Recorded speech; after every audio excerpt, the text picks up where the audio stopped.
Hello and welcome to the last of the videos for Chapter 6. We're going to start primarily on page 637 and go to the end of the chapter. Alright. This discussion will include the foreign tax credit, the alternative minimum tax, and the kiddie tax. Alright. And let's say a quick reference to residential energy credits. Okay, on page 637 is something called foreign tax credit. Alright, what you are going to find here is, one, it's going to be very, very rare that you're going to see this. Only your clients that deal in stocks and bonds outside of an IRA, okay? Generally, I mean, it could be inside the IRA, but generally they're outside the IRA. And the reason for that is because, you know, the IRA is going to have gains and losses from sales of stocks inside the IRA, but you're not taxed on those gains and losses until you actually collect on your IRA. And when you collect on your IRA, that's considered to be ordinary income. So what you're looking for is, you know, revocable trusts, things like that, that are outside the IRA, where the securities are generally in stocks, both U.S. and international stocks, which is where the foreign tax credit comes in. There's a lot of countries, of course, that if you invest in, let's say, for example, Royal Dutch Shell, you know it in this country is Shell Oil, all right, but it's called Royal Dutch Shell. That is a British company. So is BP, all right, the ones that had the big oil spill in the Gulf of Mexico about 8 years ago. All right, BP is short for British Petroleum, so that is a foreign company.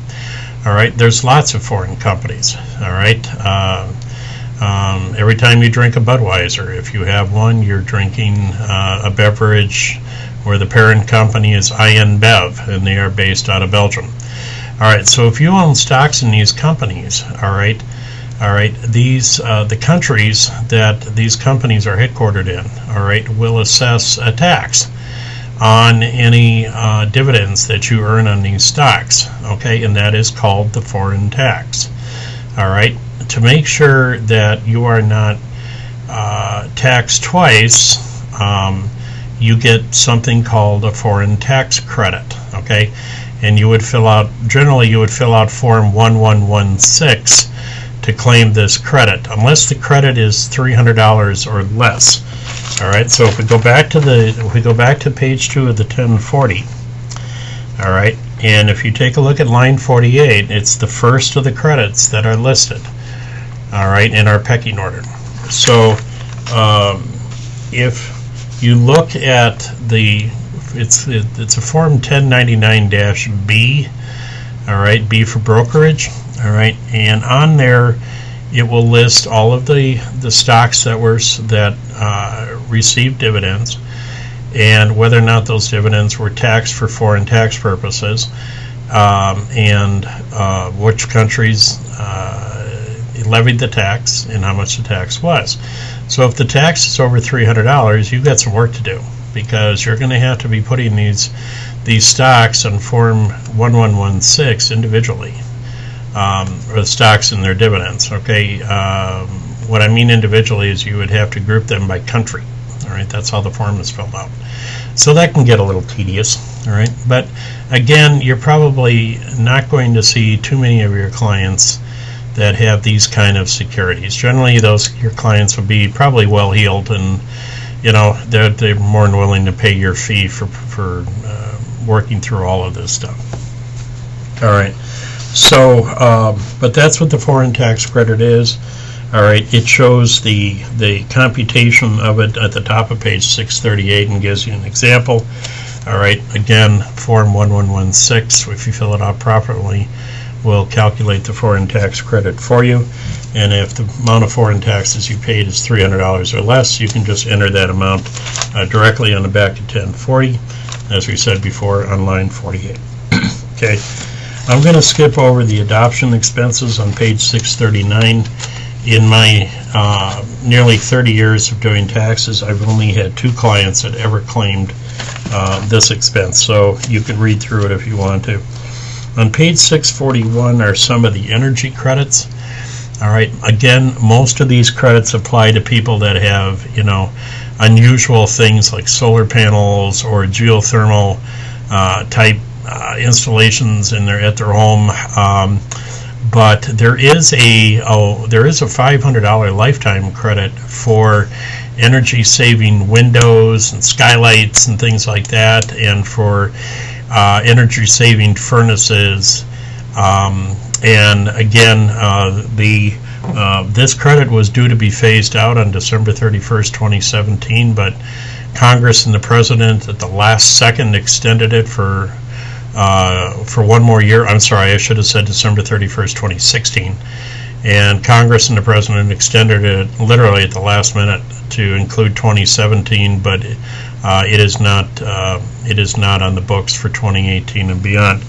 Okay, so if you get somebody that comes to you and says, yeah, I installed, you know, triple pane windows and really good door and all that, and ask them if it came with an energy seal, all right, which usually means that the item is like 95% efficient, and then you generally can claim up to $200 of windows and doors, and I think it's $150 for an energy saving furnace. Okay, up to a $500 lifetime maximum. All right, and that, if you notice, if you look at the back of your 1040, that would be claimed on Form 5695 and is put on line 53 on the back of Form 1040. Okay, the next thing that I wanted to mention with you is on page 645. All right, this is another rare one. All right, it is called the Alternative Minimum Tax. All right, it was enacted in 1969. I believe in that year that I think a total of 50 people in the United States are subject to it. Because of the fact that this has not been indexed for inflation as it should have been over, you know, the last 49 years, more and more people have become subject to the alternative minimum tax over time. I have a couple clients that make well over 6 figures a year and are subject to this tax. All right. So again, this tax was aimed at wealthy people who had lots of deductions that they could use to try to get their income down to you know, to a level where they could minimize their tax. Okay, and again, this was all legal, but you know, a lot of people felt that wasn't fair. Okay, so they enacted the AMT. So if we look at page 645, all right, you can see how the alternative minimum tax is computed. First of all, they start with regular taxable income, okay, before exemptions and the standard deduction. Then they plus or minus the alternative minimum tax preferences and adjustments. Now, what are those? Okay, well, if you look at the bullets down towards the bottom of page 645, you may be surprised at some of these things. All right, first of all, the standard deduction is not allowed. All right, personal and dependency exemptions, okay, are not allowed. The deduction for property tax, state income tax, and other taxes allowed as itemized deductions are not allowed for the AMT. You know, I got a guy every year. He tells me, Rob, I paid out $9,000 in real estate tax. You know, and I tell him, sorry, it doesn't get to do any good, because where we can deduct it for regular tax purposes, we have to add it right back for the alternative minimum tax. So paying all those real estate taxes doesn't help them any. Okay, you can deduct mortgage interest, but you can't deduct home equity line of credit mortgage. All right, so in other words, only original indebtedness mortgage interest can be deducted. Miscellaneous itemized deductions, those things down at the bottom of Schedule A, like tax prep fees and job hunting expenses and union dues and employee business expenses, are not allowed for the alternative minimum tax. Okay, and so you have to fill out Form 6251 in order to see if your client is going to be subject to the AMT. All right, again, normally this form will fill itself out for the most part. Okay, for example, on page 648 is Form 6251, and I've had clients who have had net operating losses. All right, and sometimes that didn't always pass through properly, so you might want to check this form out just in case. If when you're doing the return, if you know your client has made a pretty good wage, like maybe over $200,000, okay, and you don't see anything on line 45 of Form 1040, all right, you might want to just go take a look at Form 6251 just in case, all right, just in case. All right, more than likely line 35 of that form is going to say 0, and you're going to be okay, but you should, just in case, make sure. All right, but that's what the alternative minimum tax is. All right. Okay, so the last thing I want to talk about real quick on Chapter 6 is something called, which is commonly called the Kiddie Tax. That's Kiddie. All right, and it is on page 650 in your book. All right.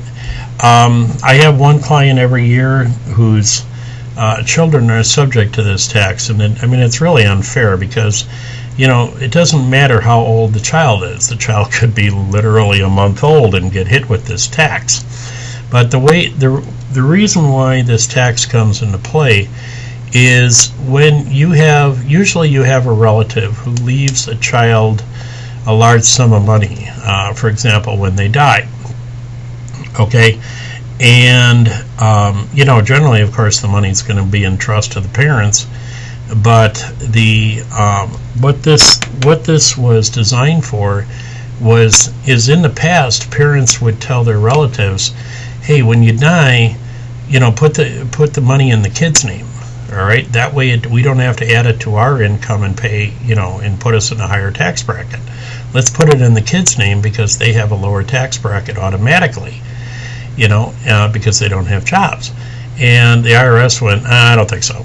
So what you do anytime you get a child that gets over about $1,050 in unearned income, which would be interest or dividends, what you do is the first thing you do is you have to do the parent's return first. This is what I said earlier in the video. Always do the parent's return first. Okay. Then, depending upon how old the child is, all right, you have to file Form 8615. All right, okay, 8615, and or Form 8814.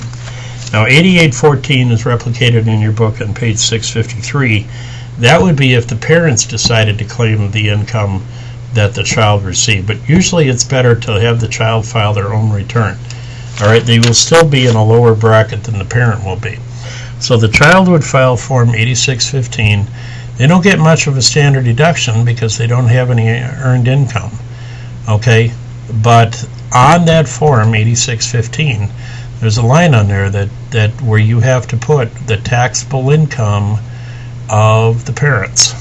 Okay, all right, and it gets even better is if the parents of the child are divorced or separated, because then you have to see both tax returns, and you have to use the taxable income of the parent that had the higher amount, not the lower amount.